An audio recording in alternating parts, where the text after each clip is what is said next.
Ayah Ben Kasyafani meninggal. Siena Putri Marsyanda bersedih di dekat jenazah sang kakek. Ben Kasyafani ikhlas melepaskan selamanya Asyar Budiman, ayahnya.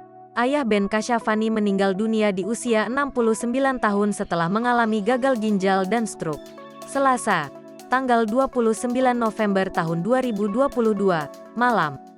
Jenazah ayah Ben Kasyafani dimakamkan di TPU Tanah Kusir, Kebayoran Lama, Jakarta Selatan, Rabu, tanggal 30 November tahun 2022, siang tadi. Seperti Ben Kasyafani, Siena Amirah Kasyafani ikut kehilangan.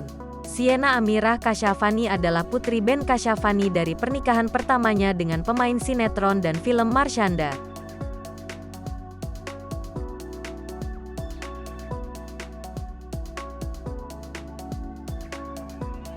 Ben Kasyafani menceritakan, semasa hidup mendiang ayahnya tersebut begitu dekat dengan cucu-cucunya, termasuk Siena Amirah Kasyafani.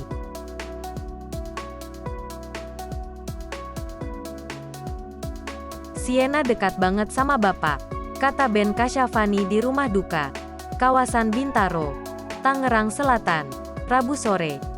Bapak kalau ngopi selalu menanyakan Siena, dan kalau Siena datang, Bapak selalu happy dan tersenyum. Lanjutnya, Siena ikut sedih mengetahui kakeknya meninggal dunia. Siena sedih dan terus menemani kakeknya tadi, ucap Ben Kasyafani. Ben Kasyafani tidak menahan air matanya tumpah saat mengingat kebersamaannya dengan mendiang ayahnya.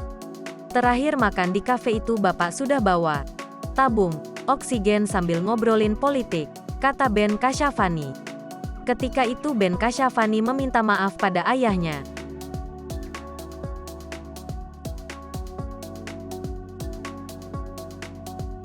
Setelah pertemuan tersebut, kesehatan ayah Ben Kasyafani mulai turun. Asyar Budiman sempat mengalami perdarahan di otak hingga membuatnya tidak bisa berkomunikasi akibat stroke.